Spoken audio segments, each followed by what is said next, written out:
Today's episode is brought to you by The Good Nutrition Co., Australia's leading corporate nutrition partner.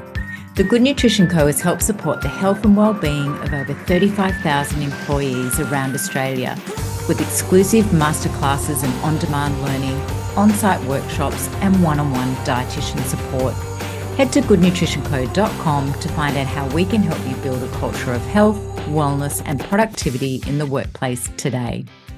Welcome to the INSIDE Workplace Wellbeing Podcast, Tony. We're so excited to have you here today. Hi, Nick. So good to see you, and thanks so much for having me. Absolute pleasure. We'd love to get to know a little bit more about you and learn more about Snapchat as a business, obviously. So can you start by telling us a bit about yourself and your role at Snap? Sure. So I've been at Snap now for right on 9 months. It's gone super quickly. It's certainly a very different company and position than I was used to. I spent 13 years at Google across Australia, across New Zealand, and then Indonesia, and then looking after APAC back here in Sydney, and then worked in a artificial intelligence, advanced analytics business for some time, and then spent some time working as a chef in a restaurant in Sydney before coming to Snap. Wow.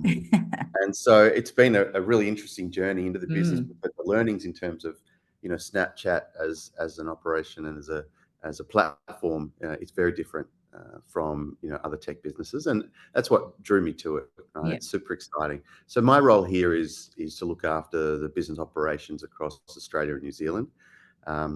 We've got a diverse range of teams. Here we've got teams in across the business development, account management, specialty areas such as marketing science, product management. We have creative strategy teams. We have engineering, trust and safety, and so forth. So we've got a wide range of different functions here in the office.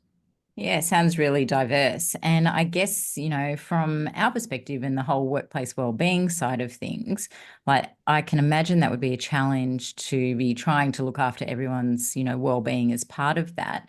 So how does workplace wellbeing really impact your success as a managing director? Yeah, well, firstly, on your first comment, Nicole, we have a very diverse group of people here. One of the things I love at Snap actually is listening to all the different accents, in the office. It's really exciting when you kind of go to the kitchen and you hear so many people from different backgrounds in the business, and it reflects our community outside of the office as well, which is wonderful. And that also brings different challenges in terms of people's expectations around wellness.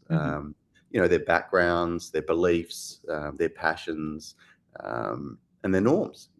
It's shaped differently for each one of us. And so for a business to make sure we provide those needs wherever possible to bring the best out of our people so they can bring the best of them to the business is a challenge, but an important one. And then in terms of how that then impacts the success, for the business more broadly and for myself, number one is, when people are showing up happier, with a higher level of well-being, be that physical well-being from their levels of health or their mental health, that impacts their productivity. There's no doubt about that.